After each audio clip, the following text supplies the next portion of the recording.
Welcome back, everyone. This is Bushiroad Rumble Online 2022 Y Shorts EU Tournament. We are almost at the end of the day. We're about to start round 6 out of 7, so we're nearly done for the day, but of course, there's still 2 more big games left to go. We just saw an incredible upset in the most recent round. Two very interesting decks go against each other, piloted by both very good players. But before we look at the next round, let's jump into the standings and see where we are going into round 6. So we are down to just 3 EXOs. El Yeezus we just saw on stream just now playing H-Way Slime on EXO. We then have Hakase, who we know is playing MTI, also on the EXO record, doing very well from their stream game earlier. And finally, joining them at EXO is Tanjiro from Canada, playing Danmachi. So I think that's kind of exactly what we expect to see out today, right? Like MTI doing very well because it's just a very good set, and then just Danmachi slowly dismantling them. Yeah, pretty much exactly what we expected it to do. Danmachi has been known as the board-breaking deck. Very solid in that regard, very consistent. Might not sport the best finishing power, but it does what it does really well and can almost pull it off any game.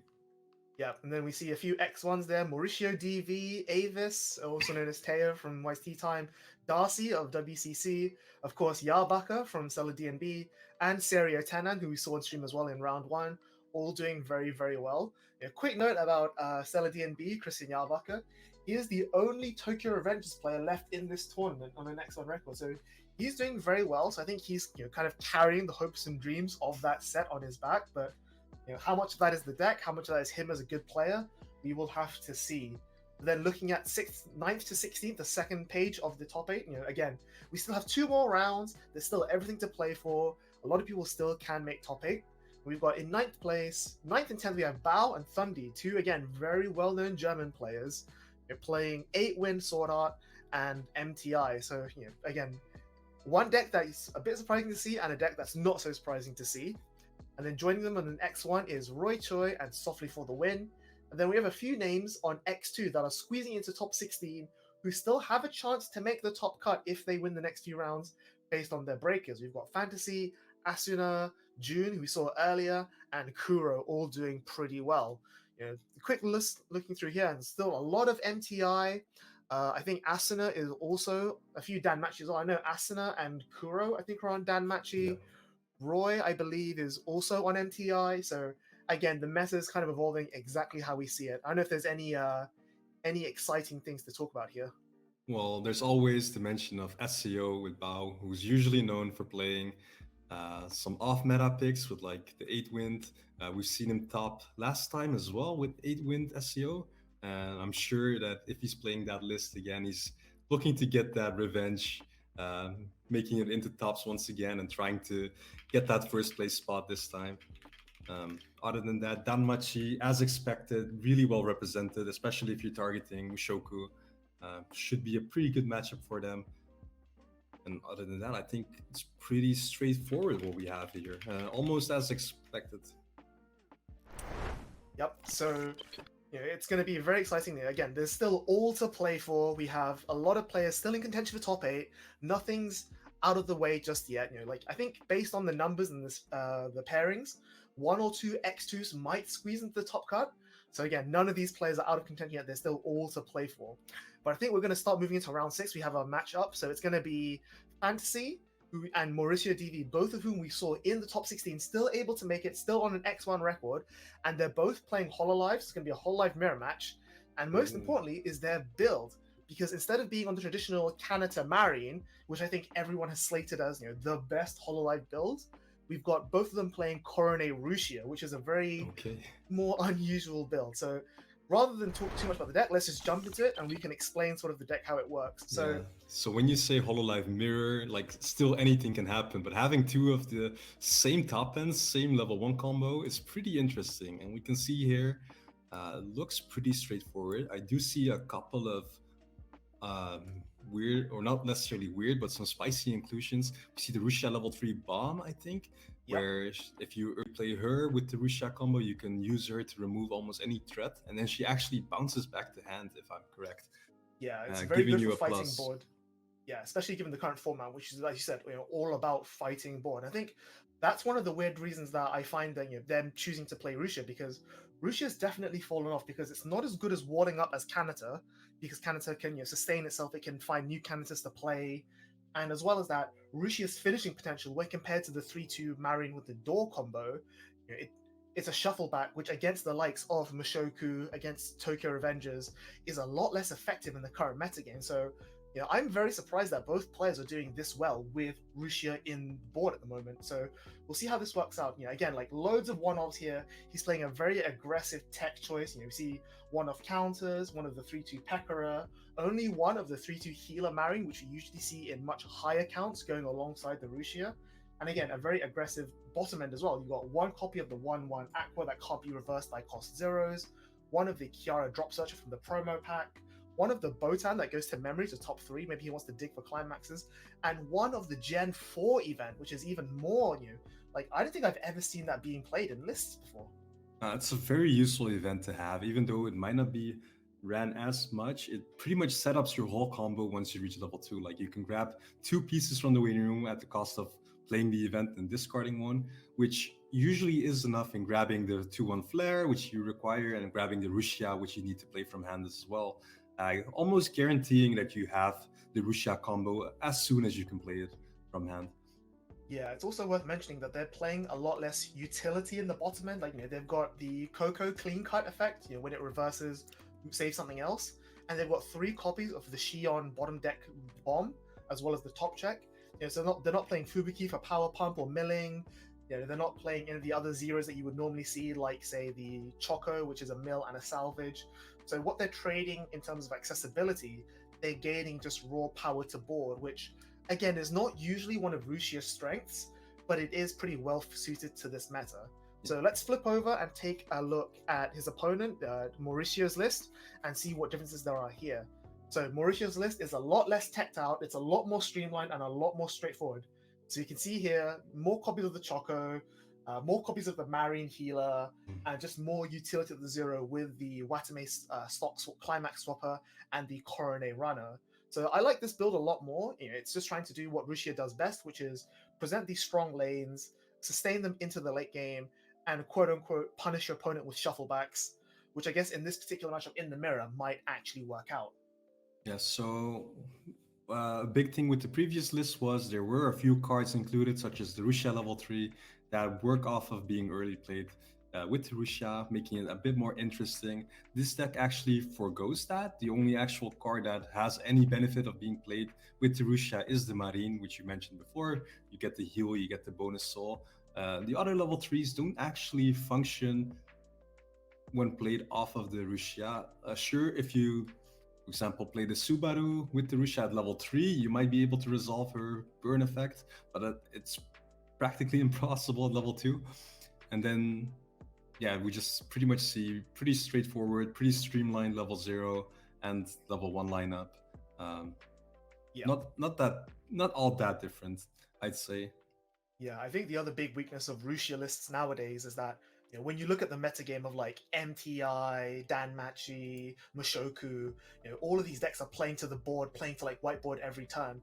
By playing a lineup of level 1 Subaru and Coronet, no Rusia level 1, no Roboco level 1, no Mel level 1, you have a surprisingly inflexible early game. And the moment your opponent starts trying to ward you off, it can be surprisingly difficult to actually set up your Rusia engine unless you get a little bit of a high roll there.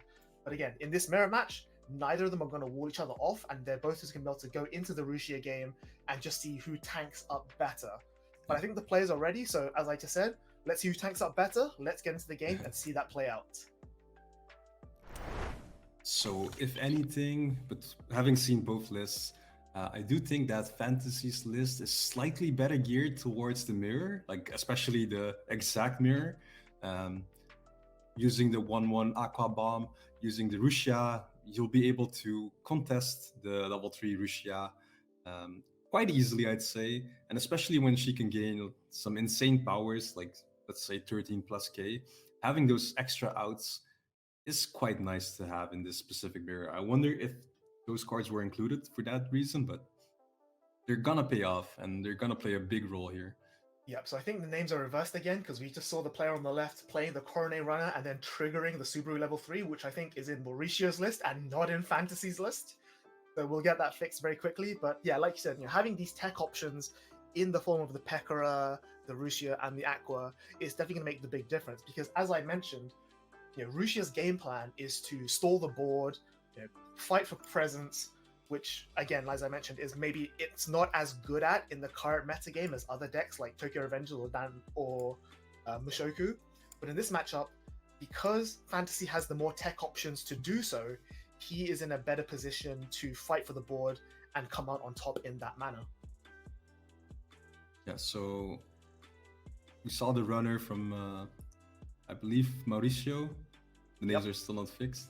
But Fantasy playing a more traditional starter, like you definitely want to see the Aqua as early as possible and try to cruise off of her for the rest of the game once you resolve her and hopefully hit 2 Hololive characters.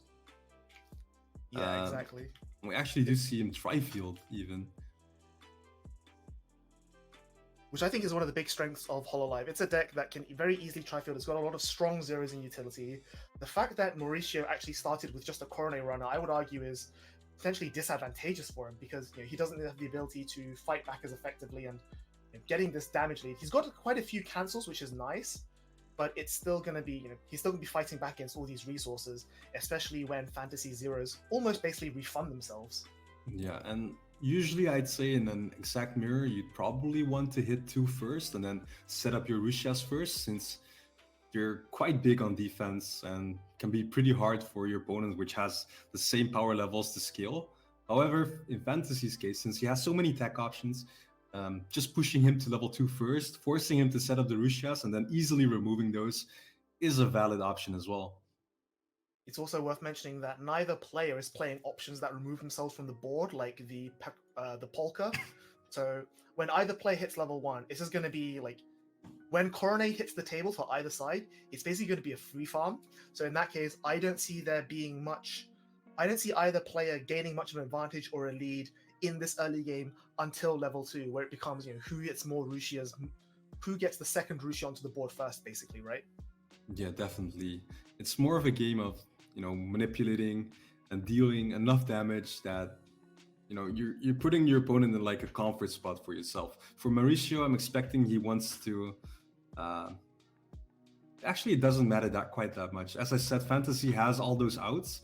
In this case, you just want to push each other as much damage and give them least amount of time of, sticking at level 2. And we know that Mauricio has 3 of the Marines, so he could potentially keep healing back down. Fantasy only has 1, so that's only 1 heal he can play probably once in this game with the Rusia, unless he can recycle the Marine somehow. But that will come at the cost of not further developing your board, which in this matchup you probably can't afford. Yeah, so both players there building almost the exact same board. Mauricio gets 1 less attack in, and he also doesn't have his own clean cut to be able to generate tempo with. Instead, he's going to whack a bunch, trade the Aquas, and it seems like Fantasy's going to level up off of this. And he only leaves 1 slot on the board, but given the way the Coronet combo is worded, if Fantasy has all his pieces in hand, he can still get a triple search going to the next turn. Yeah. You see the Aqua resolving for Mauricio, grabbing him 2 drop salvages. Looks like Fantasy is gonna resolve his Aqua as well. Let's see if he gets that add 2 as well. And again, he still leaves a Miko on the board, so he still gets the safe hand and still has attackers. Losing the Koko doesn't make a huge difference here. He adds a Seisei and a Rusia. That is very huge. Those are great hits. And the big difference is that by being able to triple attack on that turn, Fantasy has 1 more stock to play with. So he can afford to, say, brainstorm with the Noel, or drop search for something else, or even use the Watamata Climax switch, which Mauricio doesn't have as much freedom to do. Yeah, and if he decides to go for the Coronet Climax combo, he can very much do so. As we talked with the Jean, Coronet is pretty similar in that regard, where she assigns where to put the Climax combo on attack. Jean was Climax phase, but they still get to put that off onto another character, and being able to resolve her 3 times off of this 1 character that Mauricio left is really strong. of course, with the amount of pluses he had, he doesn't necessarily have to go for such a turn this turn, since he does have two open lanes. Just try fielding, swinging twice into direct lane will be able to push enough damage. Yep, he's leaving a bunch of zeros on the board, which is interesting because that tells me that he doesn't have combo at all in some way, shape, or form. And just by committing these zeros, he's just throwing out the lowest value cards in his hand just to gain some advantage. The Shion there, Expert's Power, does get rid of the Miko on the board. And so it is a bit of a tempo positive attack turn for Fantasy, but all he's doing is equalizing damage, and he's just giving Mauricio the potential to just combo with Coronet and just get massive advantage off the next turn. But yeah, Mauricio taking a bunch of damage there, which is not what you want to see. And we'll see if Mauricio can combo with his Coronets to make up for it. So But the fact that we saw Fantasy add Russia's off of the Aqua combo, we know that at least Fantasy is well set up for going into level 2. We'll see how well Mauricio is set up, whether or not he can sculpt his way into the Russia and the Flare, and whether or not he can deal enough damage to Fantasy that it becomes not worth a threat about. So double Coronet comes down, a third Coronet comes down. So Mauricio definitely getting to triple search here, which This is pretty gonna be much great. guarantees it, yeah. This pretty much guarantees he'll have full setup for the next turn. Like, one of the downsides of playing the Rushia is you're forced into a draw brainstorm, which isn't always that bad, but you'd prefer selectivity. But then having this coordinate just grab any card from your deck and being able to do so quite consistently more than makes up for that brainstorm. Yeah, definitely. And the best thing about slamming this 1k1 here is that he gets to make up his damage deficit by just dealing these are swings for 3, and Fantasy is cancelling very well here. It's exactly what you want to see in this position, I think. Yeah, another swing for 3 is another cancel, Ooh. another cancel. This is some very good turn for Fantasy. He basically gets an extra turn out of nowhere to continue building stock, and sure, he whiffed his combo the previous turn, but he now has an extra turn to dig for the pieces, maybe put some pressure back onto Mauricio, build up that damage lead that he has. Sure, he's going to have an advantage deficit from only having one Mauricio in hand. He might not have the selection to find the flare, but he's still able to just, poke Mauricio, use his brainstorm, use his drop searches, use his drop salvages to find his pieces that he needs, and still have a decent game despite not having comboed. Yeah, I think you're always quite happy to see a triple cancel. But personally, I think I would have preferred to at least let one of the attacks stick, making sure that if Mauricio does hit level 2, that you can follow him up by hitting level 2 almost guaranteed as well. But we'll have to see how Fantasy decides to play this out now, since, as you said, if he doesn't have combo ready, then even these coordinates might be quite hard to contest. Like, none of these players actually have those extra power pumps we were talking about. They're pretty much all like base power and have to rely on their level 1s to contest other level 1s. Exactly. And unlike Kanata builds, because they have to play lean heavily into the Gen 4 engine, you can't play things like Mel, Roboco, the Clock Encore Miko that we see Kanata lists playing. So if they don't trade Coronets against each other, they're not really doing anything. And I think Fantasy here is maybe being pressured into chasing his combo just so that he can put some damage back onto the board. Well, if he does manage to stick damage from this point, it's pretty nice. Usually when you resolve Rushia, you want to set up a second Rushia first, so you can double combo the turn afterwards. But if you're forcing Mauricio into a Marine, then you're delaying him being able to do an insane blowout turn afterwards by forcing him to heal down.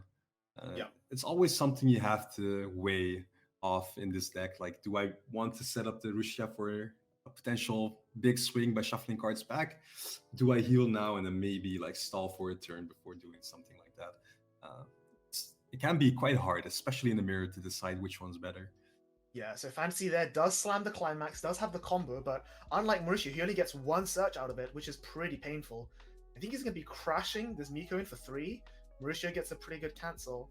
And this is the issue, I think, with the players' list here, is that Fantasy has chosen to go wide on his utility rather than go deep, whereas Mauricio has chosen to go deep on his utility rather than wide, and that's really paying dividends here. We see that Mauricio has the consistency. He's losing tempo. He's really falling behind in momentum. But the moment now that he's at level 2, Mauricio can definitely play his Rushi game. He can definitely do what he needs to do. Whereas Fantasy here might only have one Rusia to come out with, might need to get some lucky draws going to his brainstorms, and just has to work that a little bit harder to turn his damage lead into a meaningful card lead. Ooh.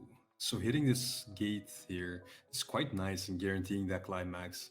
Uh, I'm pretty sure that in this mirror, the one who can resolve Rusia combo the most will probably, get ahead of the game and maybe even run away with it. So having that climax in hand, even though you do not refresh with it, is quite nice to have. Yeah, definitely. And I think Fantasy still has one or two climaxes left in the deck as well, which is nice for him. He's still thin on deck, he's still low on clock. So there's a chance that he's going to refresh going into Mauricio's next turn. But if he refreshes, I suspect he's going to refresh with a lot of clock compression, which is exactly what you want as a Rusia player. So you can go into level 2, refresh, take the damage, then level up, and then have a waiting room for Rusia to select from. Exactly, and yeah, as you said, we see that one Rusia in clock ready to hit the waiting room as soon as possible. Quite nice, quite well set up by Fantasy as well. Yeah, So- Mauricio does also have a very healthy waiting room. He's already on level 2, but the difference here is that he's going to play the Rusia before his refresh. So all of the stuff that he's paying for the flares, the Rusia itself, any utility he wants to use like a brainstorm, that's decompression that's going to go back into his deck, and that's I think maybe going to work against him moving forward. Yeah, so we do see Mauricio opting not to encore anything. I think he was waiting for Fantasy, possibly maybe paying out some stock with encoring the Miko. He was contemplating something at least. But yeah, from Mauricio, I'm expecting him to just try and set up that Rusia, possibly healing down if not playing a second Rusia. Having two Rusias makes it a bit hard to contest. However, as we said, Fantasy has some interesting tools. The Rusia level 3 that can reverse a level 3 or lower when she becomes reversed herself. He also has the Pekora level 3, which is quite interesting. It doesn't allow your opponent to play backups, meaning you can safely reverse a lane that's weak enough to reverse.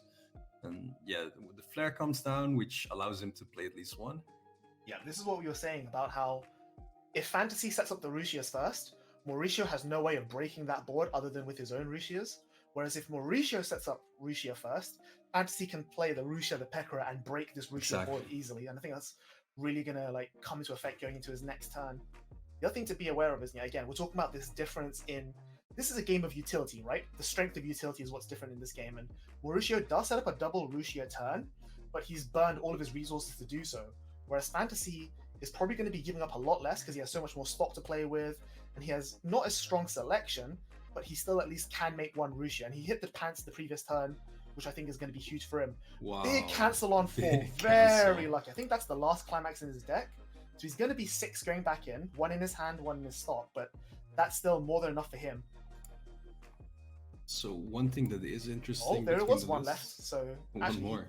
So he's going 5 back in, which is, again, not ideal, but like we said, by not taking that damage, he's getting those climaxes into the refresh, but he hasn't built up any clock compression. All of his Fantasy's compression comes from stock.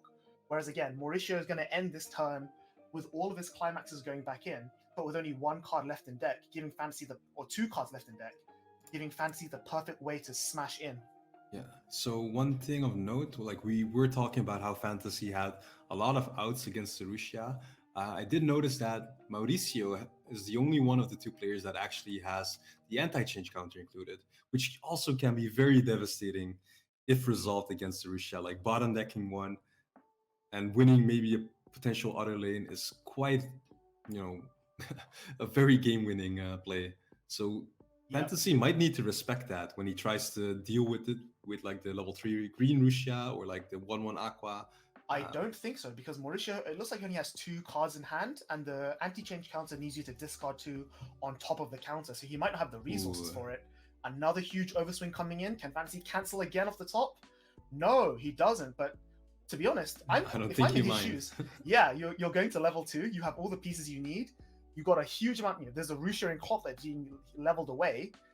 I think Fantasy is in a really good situation here. Like, Mauricio's low on resources, he's committed everything to this big double Rusia turn. As Fantasy, you have the pieces to fight back and break this board. I think you're just going to go break this board and tell him, what are you going to do about it?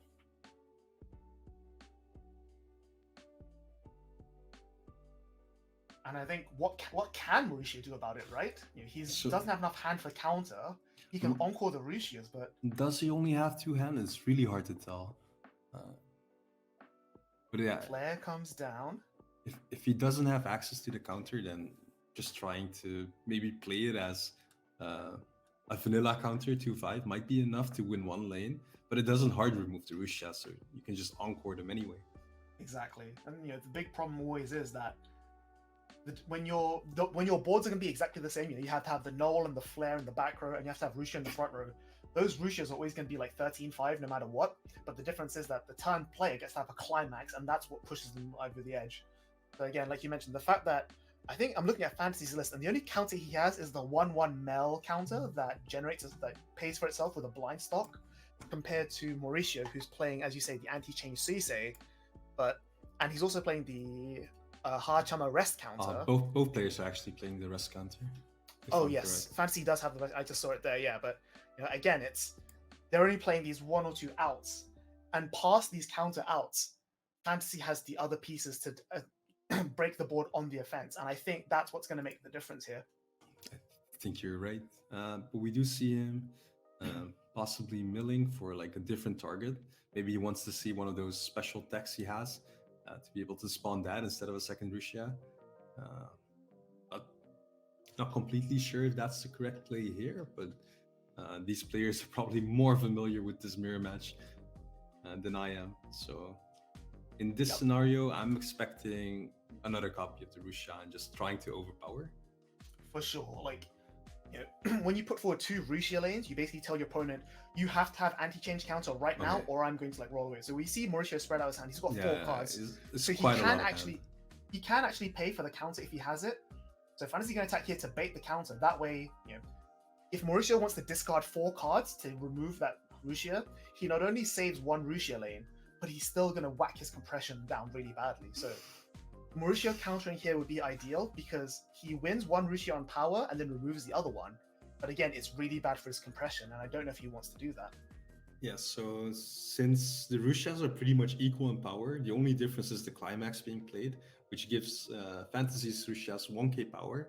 And I think with the Subaru attacking for free without an anti-change counter coming in, he pretty much assumed correctly that Mauricio did not prep any counters at all, which allows him to swing for free into this lane as well.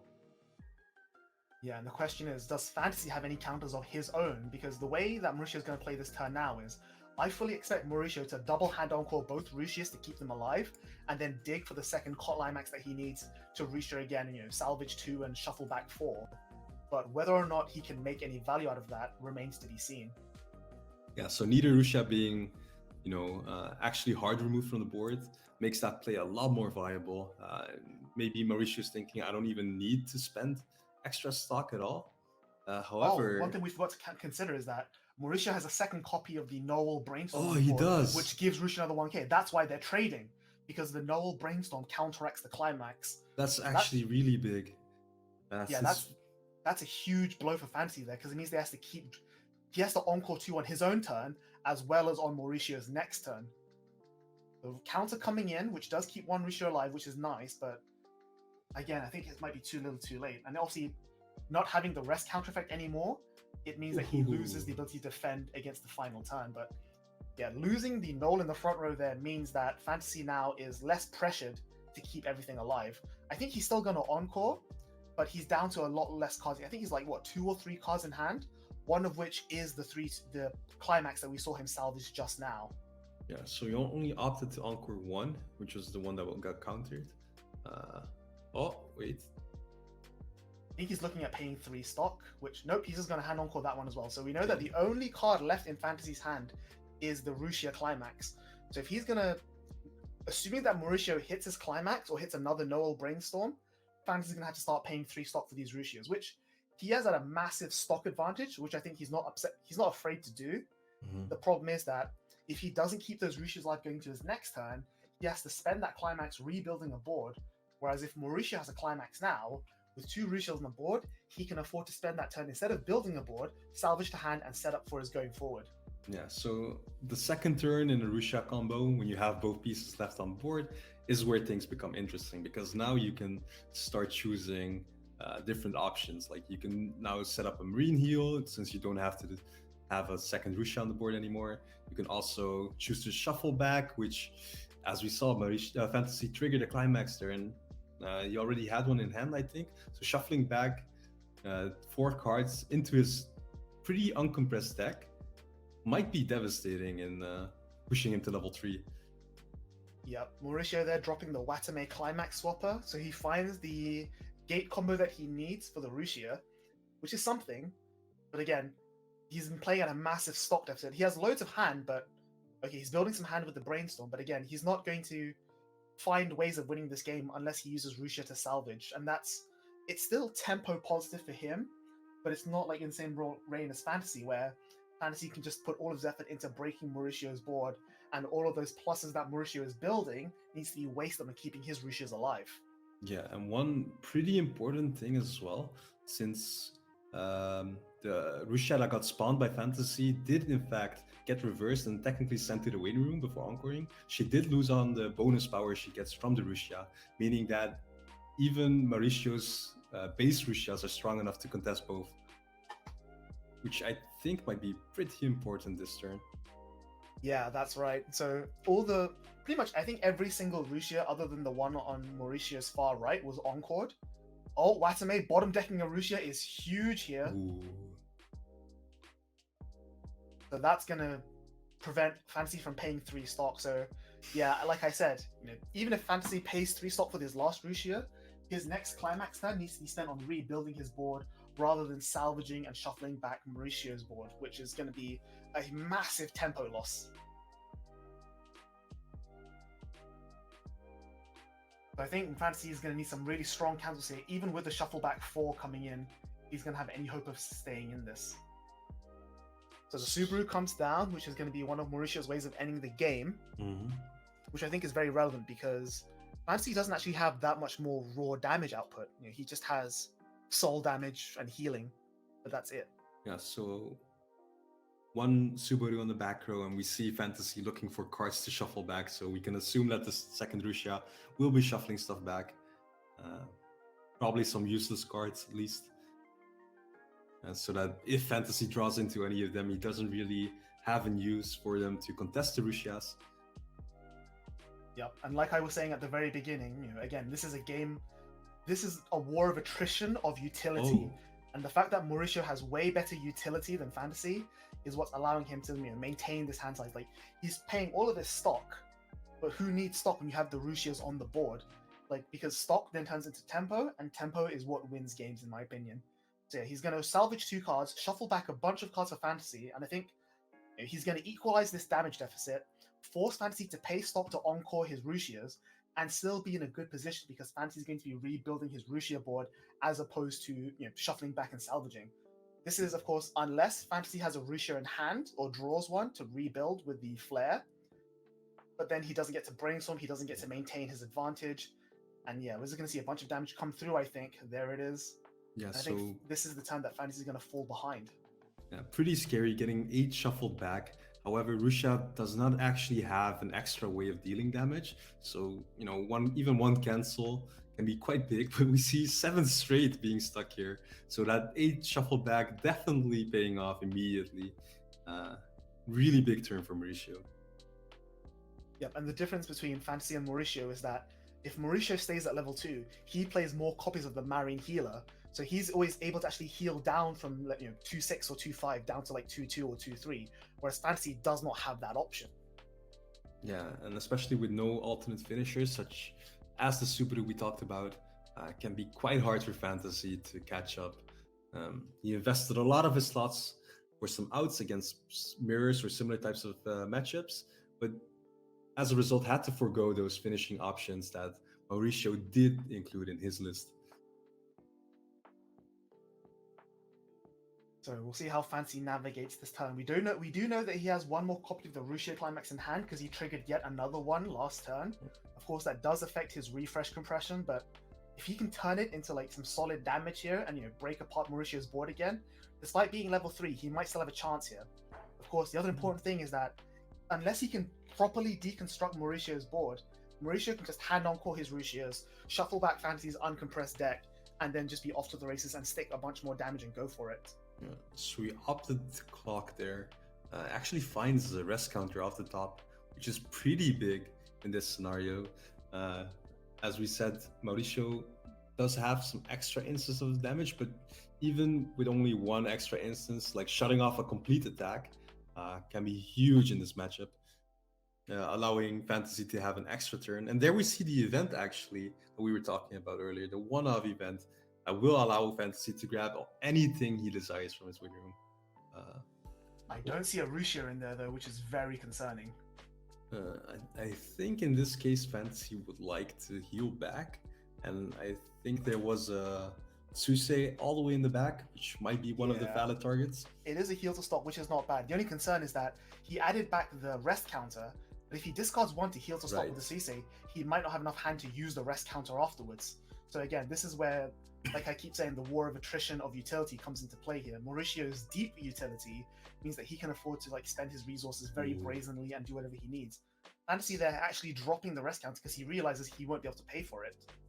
Yeah, so he did end up grabbing the Pekora healer instead, which also has anti-backup ability. Quite good in this case. Prevents Mauricio from protecting the Lucia and like opening up a lane. Possibly even prevents him from rest countering himself, depending on how much hand he has. Can't quite make out, so I'm thinking 4 or 5 cards in hand, which could be enough. But yeah, the So we know Pekora that- shuts that down. Yeah, it does reverse the Rushia, but again, Mauricio can just hand on core it. He has enough hand, and then from that point on, he can just keep slamming climaxes and just pushing Soul into Fantasy's face. And we see that Fantasy only has 2 cards in hand, one of which we know is the Mel counter, which again pays for itself. You know, it's a stock neutral counter, and the other one being the climax. So no matter what Fantasy does here, you know, he slams the climax. If he uses the combo to play to board, he loses hand, and if he salvages the hand, he loses soul damage. So he adds back the rest counter. Definitely can't use the rest counter effect. It's just a 2/5 counter that might keep the Rusha alive. He gets to shuffle back, but it seems like shuffling back 4 versus shuffling back 8 is very different. There's a chance that he might still level up Mauricio, which would be great for equalizing damage, but it's he's not out of the woods just yet. Exactly. And we can see that Mauricio will at least have the Watame level 3 survive, which is quite nice for him, seeing he only has 3 stock and having a 2 soul body in this case. Pretty huge to go with the Rushias, meaning he could probably shuffle back 8 again and then still have that big swing on the third lane without having to spawn something with the Rushia. Exactly. Like the huge thing here is that Mauricio is at best, I think, Fantasy can equalize on damage, which means that even if he goes a big cancel there, so maybe Big not cancel. so maybe Fantasy is not going to equalize on damage. But again, even if he's on 3-1, Mauricio being on 3-1 is Mauricio will do better on 3-1 than Fantasy does. So it's gonna be interesting to see how this turn plays out. Another huge Ooh. cancel. So the shuffling back there really not doing anything much at all. There's still 1 attack left, but yeah, shuffling back and only having 3 swings, it's not always that impressive. Like if they cancel, you still lose a third of your damage. But here comes the swing for 4, which might bring him to 3-1, as you just mentioned. Could be big. I mean, there's technically 4 clean in that deck, and yeah, the counter being played as a vanilla counter, just making sure the Rusha doesn't Survives survive. the lane. Ooh, Another and cancel as another well. cancel. That is, I think, if you're in Fantasy shoes, there you are definitely very upset to see that. And again, having to continuously like spend effort to keep your board alive is definitely being on the back foot as a Rushia player. Yeah, it's definitely taking its toll right now on Fantasy. Also, we're not sure how much he has left in deck, so a shuffle back 8 might be devastating, like game ending even in this case. Yeah, it's very curious that Mauricio chose to pay stock for the counter instead of just hand-on coring, because by having 1 less stock, he can no longer play the 3-2 Watame from the trial deck, which is an on-play climax salvage, which maybe he might have needed to get another pants combo and shuffle back another 8 and potentially close out the game this turn. The Watame can be played either way because he's still level 2, right? So having that counter being played there makes sense. I guess maybe he was banking on canceling all 3 swings, which, depending on the compression, you may have been Yeah. able to guarantee, but it's a very risky line of play. And I think the issue here is that, again, Fantasy being unable to equalize the damage, Mauricio just gets a free turn. Mauricio doesn't hit the combo, so if Fantasy can cancel just 2 of these swings, he's still in with a shot. One Okay. cancel coming down, there is still hope here. Because without the climax, these Rushias aren't that big, and we know that Fantasy has at least 1 counter in his hand. Okay, so that's a swing for 2, no trigger, meaning that Fantasy should be safe here, unless everything sticks and he takes the refresh damage, which could be likely depending on what his deck state is. So he chooses not to use the Mel counter on this lane to keep his Rushia alive, which is interesting. Yeah, he's going to let his board go away, which is... I'm not sure how he's going to sustain damage if he loses his 2 soul beat sticks. I guess maybe he's going to pay 3 encore the Pekora and then hand encore the Rushia. But then he's got no stock, no hand, and is playing at the Mercy at the top of his deck to deal 7 damage with. 8 damage, sorry. It looks like he only has 1 card in hand. Yeah, which we know is the Mel counter. Yeah, so using that, I'm guessing it makes sense to encore over spending the stock if you're thinking of using the line of play you just mentioned, since you need every piece of stock for this, since he only has 3. Being brought to 3-5 here feels really bad. Yeah, so like I said, he's going to pay 3 stock for the Pekora and hand encore the Rushia. But this is the problem, like he's got no hand, no stock. His compression when he refreshes is going to be really bad. Like, he's going to draw. He can't afford to clock, because if he clocks the 3-6, draws, refreshes, he dies. Yeah. So this card has to be something special, if he even has a chance of getting it. So depending on what he grabbed, if it's a level 3, then probably just see the Brainstorm being pushed up, trying to use some vanilla swings to close out the game, but otherwise looking pretty grim for Fantasy. And the problem is he still needs to trigger icons, because Mauricio's already refreshed 3-6, so he can't bank on the refresh damage. Watame comes in, doesn't really do much here. And yeah, Fantasy is swinging for 3 lots of instances of 2. So he needs, I think, he needs to deal 8 damage, so at least 2 of these attacks need to reveal a soul icon for Fantasy to even have a chance of winning. So we see the Pekora swing, no trigger, No so soul that's only icon. for 2. So he needs everything to stick and to reveal soul icons on his next few attacks. Which is not impossible, but now that he's going to refresh to 3-6 with no hand and no soul, I think this is definitely Fantasy's last turn here. I mean, miracles can still happen, but it's looking pretty good for Mauricio right now. Yeah, Mauricio had pretty good compression on his refresh. He had lots of he was on 2-5, so pretty good clock compression. He had 4 stock, so good stock compression as well. His hand isn't the healthiest thing in the world, but it's definitely healthier than Fantasy's. Yep. And even though he refreshed the climax, as we can see, if I'm in Mauricio's shoes, I would still be expecting at least 1 cancel to come in here. Ooh, climax from Fantasy as well, and yep, cancel off the top. So I think Fantasy has no shot of winning this game anymore, unfortunately. That's another no icon, so 2 damage. It sticks, but again, it doesn't do anything here.